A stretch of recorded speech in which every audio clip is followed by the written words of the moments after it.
Graça e paz, meu amado irmão. Mais uma vez, Pastor Israel, da Igreja Batista Nova Sintra, trazendo aqui uma reflexão a respeito da nossa vida de oração. E eu queria, meu irmão, nesse momento, refletir com você sobre uma oração ousada. Já fez uma oração ousada diante de Deus? Uma oração que nem você esperava pedir algo diante do Senhor?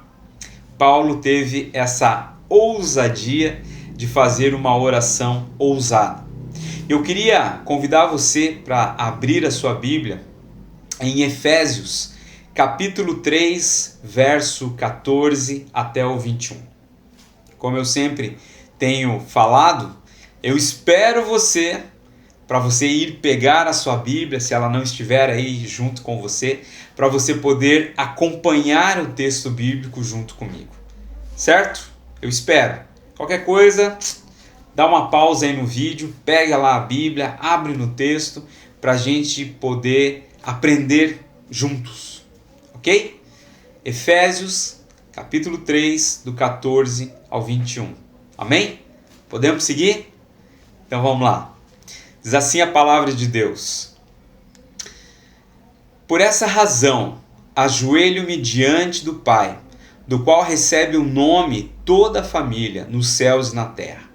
Oro para que, com as suas gloriosas riquezas, Ele os fortaleça no íntimo do seu ser com poder, por meio do seu Espírito, para que Cristo habite no coração de vocês mediante a fé.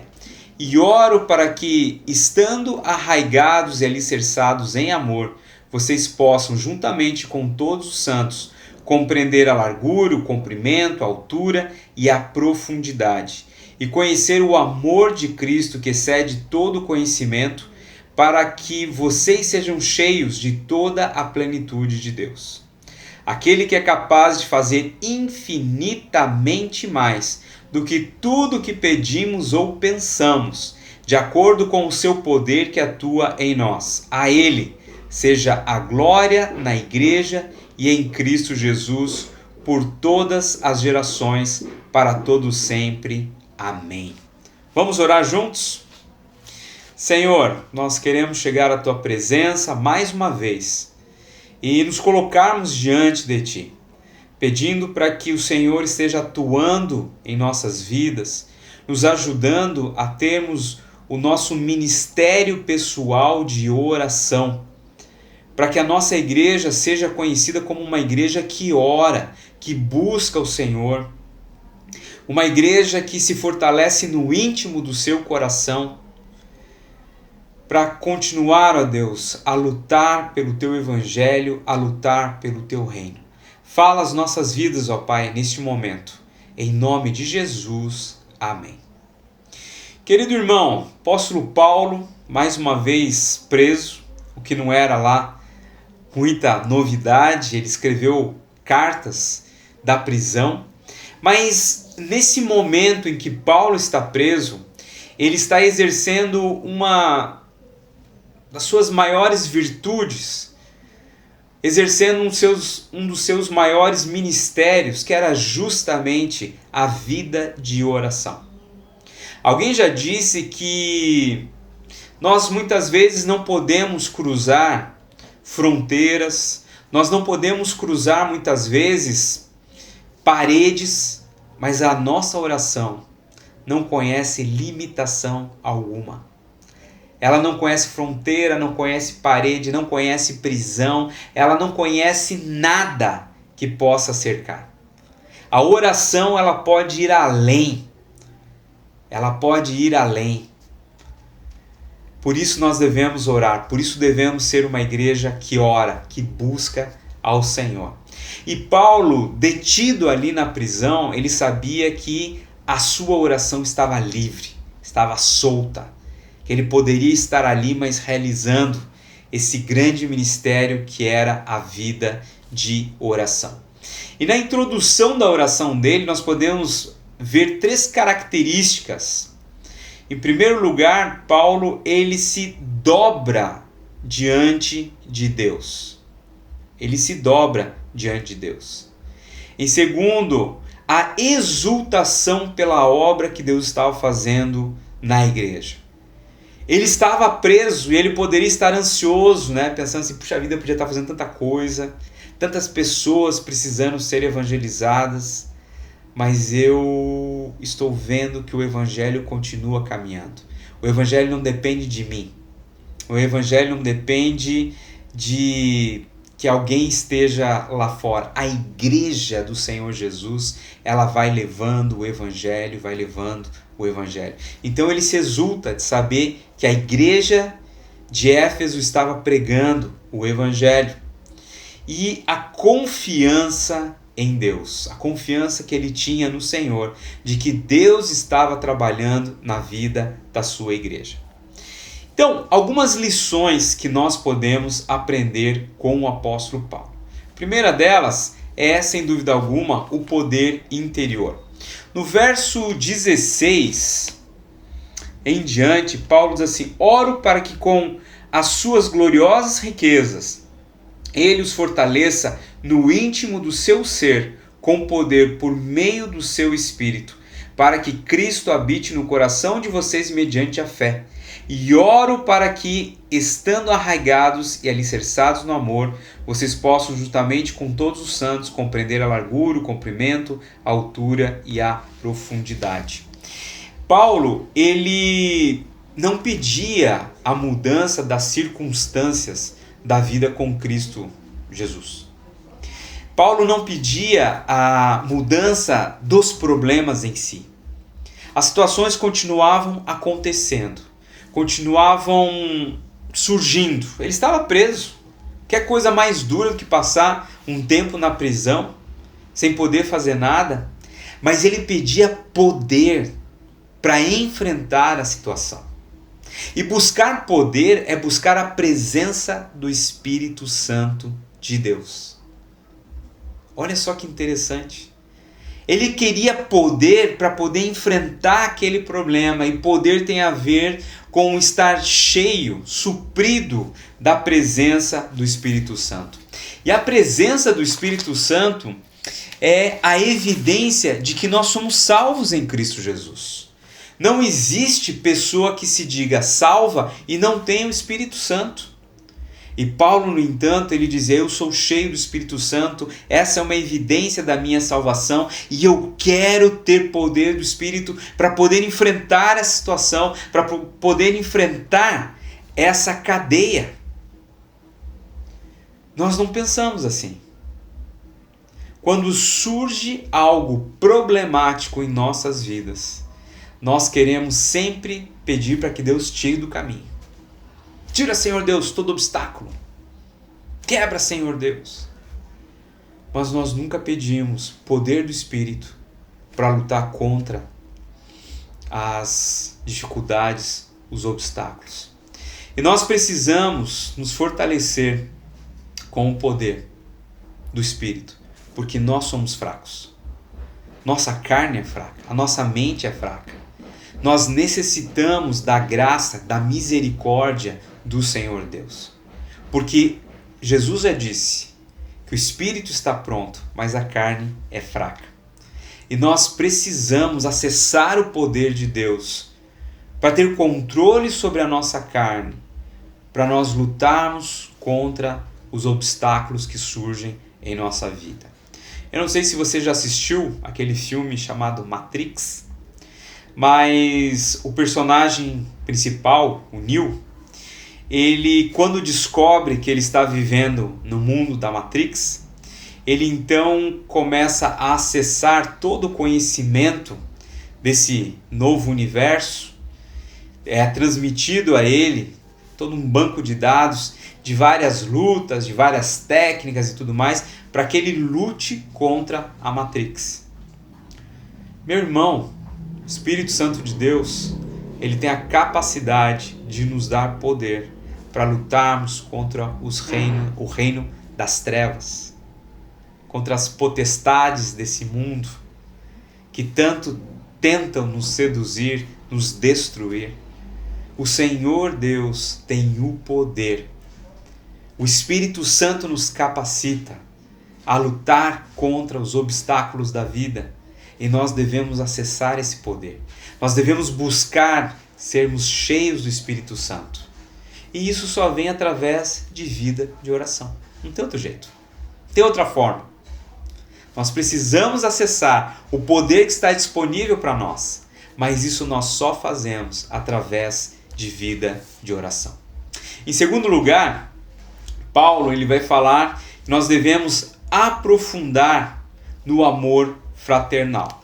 No verso 17, ele vai falar da seguinte forma: oro para que com as suas gloriosas riquezas, e daí no 17, para que Cristo habite no coração de vocês, mediante a fé, e oro para que, estando arraigados e alicerçados em amor.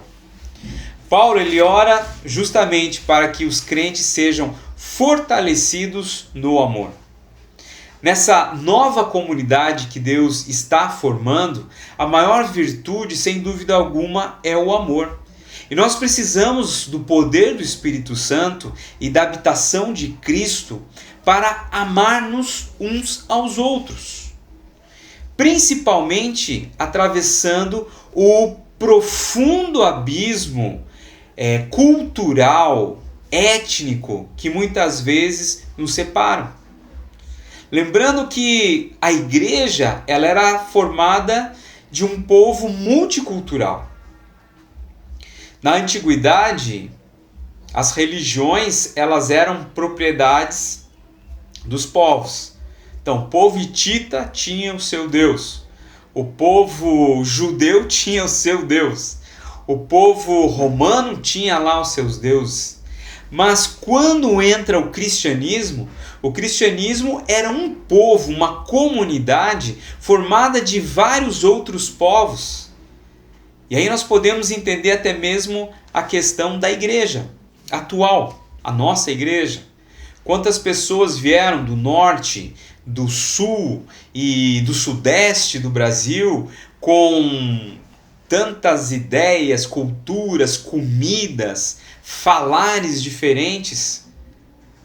E é por isso que o Espírito Santo ele precisa estar presente no nosso meio, fazendo esse elo de ligação e fazendo com que todos se amem. Nós precisamos orar pelo amor da igreja, para que o amor entre os irmãos possa cada vez mais crescer. E Paulo, ele ora justamente para que nós estejamos arraigados no amor. Quando o amor numa igreja esfria, essa igreja facilmente começa a rachar. Porque aí entra o legalismo, entra aquelas ideias de pecou, tem que pagar. Nós não temos mais amor pelos nossos irmãos, não conseguimos olhar as falhas, os erros dos irmãos com amor, um amor perdoador. A igreja começa a rachar, a igreja começa a falhar. E é por isso que nós temos que orar por amor, aprofundar-nos no amor fraterno. Em terceiro lugar, outra lição que nós podemos aprender com Paulo é quanto à compreensão do amor de Cristo. No versículo 18 ao 19, Paulo ele diz assim: para que vocês, possam juntamente com todos os santos compreender a largura, o comprimento, a altura e a profundidade, e conhecer o amor de Cristo que excede todo conhecimento. Paulo ele orava a Deus para que aquela igreja pudesse compreender a dimensão do que era o amor de Cristo Jesus. Nós precisamos de força e poder para compreender quem é Jesus e o que ele fez por nós naquela cruz. E o quanto isso foi importante para a nossa salvação. Se nós não conseguimos entender o amor de Jesus, o quanto ele se derramou naquela cruz, o sacrifício que ele fez, meu irmão, nós não somos crentes, nós não somos cristãos, nós não somos filhos de Deus. Não tem condições. Só quando nós começamos a compreender o que Jesus fez por nós naquela cruz, é que nós começamos a quebrantar o nosso coração e começamos a entender a profundidade, a largura, a altura do grande amor de Cristo Jesus. É importante que nós entendamos isso. A ideia de Paulo aqui provém de duas situações. Primeiro, compreender, o que sugere a compreensão intelectual e representa apossar-se de alguma coisa, tornando sua propriedade, certo? Então, ter um pensamento, ter um conhecimento que nós adquirimos e ele passa agora a ser a minha propriedade. E a outra ideia de Paulo aqui é conhecer, se refere a um conhecimento alcançado pela experiência. Pela experiência. E nós só conseguimos entender a Deus quando nós passamos por experiências difíceis em que Ele demonstra o seu amor por nós. Você já teve experiências difíceis na vida em que Deus veio em teu socorro, te ajudou, fortaleceu a sua vida? Então, essa foi uma experiência adquirida. E essa experiência adquirida, ninguém tira. Essa experiência que você teve com o Senhor é sua, é propriedade sua. E ninguém tira. É por isso que quando uma pessoa dá o seu testemunho do que Cristo fez na sua vida, essa experiência é dela. E outra pessoa nunca vai poder dizer, isso é mentira, isso não é verdade. Foi a minha experiência com Deus. E nós precisamos ter essa experiência adquirida. Portanto, a súplica que os crentes fazem ao Senhor tem esse objetivo, de ter um conhecimento objetivo, ter uma experiência com Ele, mas ter também uma experiência intelectual, de compreender a profundidade do amor de Deus, né? O amor de Cristo ele é suficientemente largo para abranger toda a humanidade. Olha só que incrível. A gente sabe que quando nós chegarmos lá no céu, vai ter uma multidão de todas as tribos, povos e raças que foram alcançados pelo Evangelho do Senhor Jesus. E aí talvez a gente comece a compreender um pouquinho mais a profundidade do amor de Deus. Caramba, Jesus salvou aquela pessoa. Nossa, aquele povo lá que eu nunca nem ouvi falar, que morava lá em tal lugar, eles foram transformados também. Puxa vida, né? E aí a gente começa a entender o quanto esse amor é elevado. O quanto esse amor ele é largo, ele é longo, ele é tremendo para as nossas vidas. João 3,16 diz assim, porque Deus amou o mundo de tal maneira que deu o seu único Filho, para que todo aquele que nele crer não pereça, mas tenha a vida eterna. Quando nós começamos a compreender esse tal maneira, que a palavra em português ou no grego não tem nem como dimensionar, porque Deus amou o mundo de tal maneira, só não tem quilômetro, não tem metros, não tem nada para dimensionar esse grande amor de Deus. Quando nós começamos a entender isso, então nós começamos a entender a profundidade do amor do Senhor. E por último, a plenitude do amor de Deus, né? A plenitude do próprio Deus.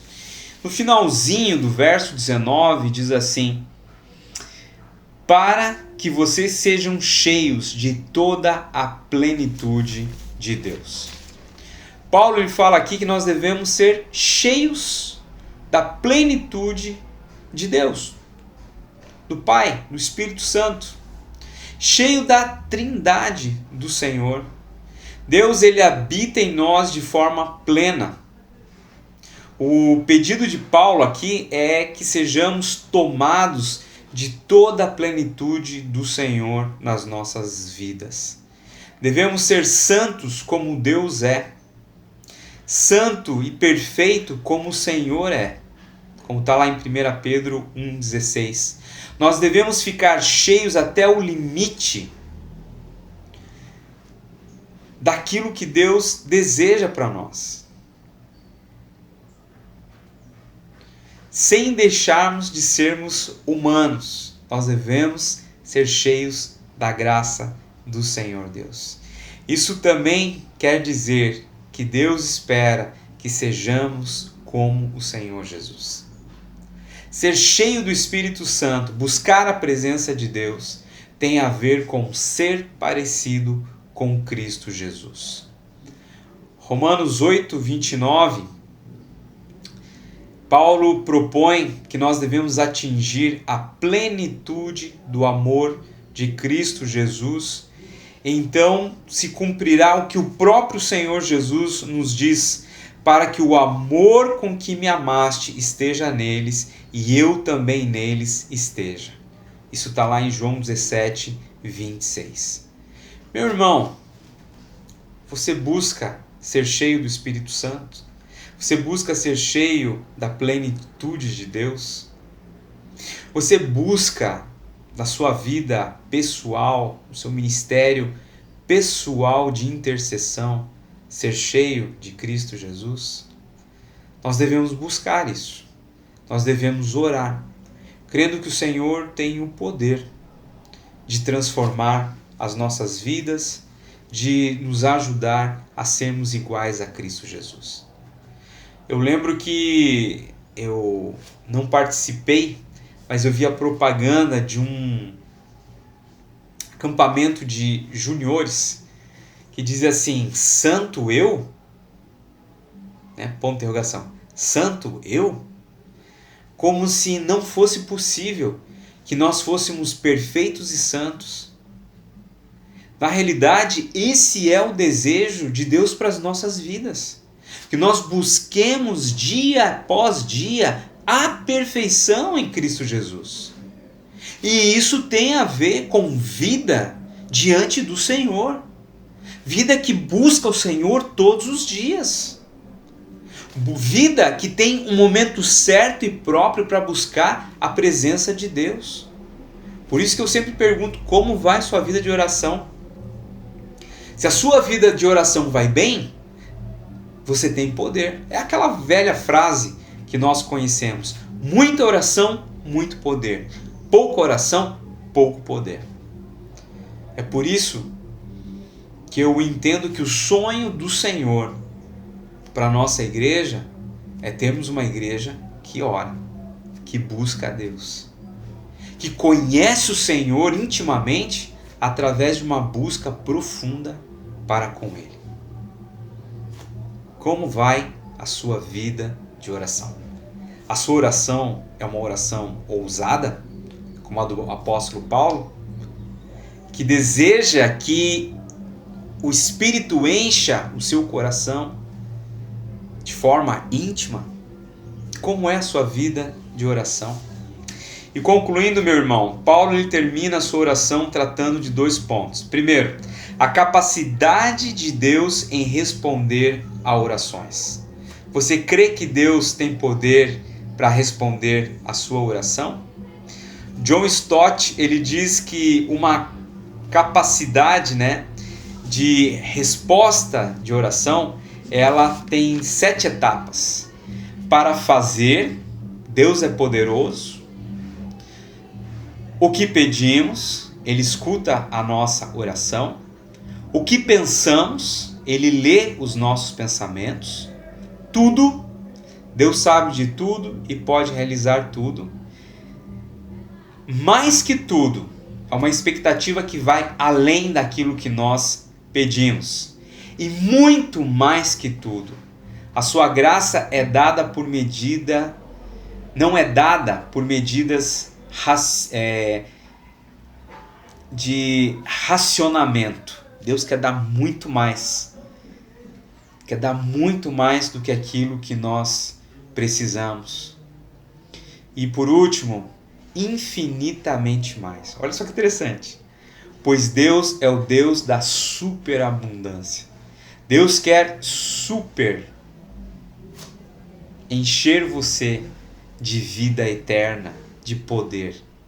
Esse é o desejo de Deus, de ver seus filhos realmente a imagem do Filho dele, do Senhor Jesus. E por último, a glória e o louvor ao Deus que responde às orações. Sempre quando nós recebemos uma resposta de oração, nós precisamos glorificar o nome do Senhor.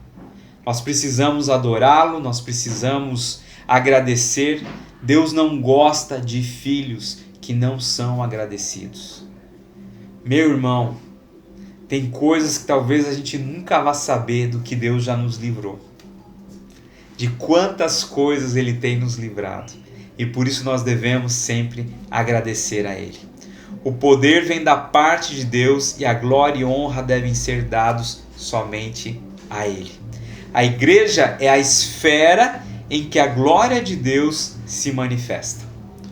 Que você possa aproveitar a sua vida em comunidade como igreja do Senhor Jesus para entender e compreender a glória e o poder que está no seu nome. Que Deus possa te abençoar grandemente em Cristo Jesus e nos vemos na semana que vem. Deus te abençoe.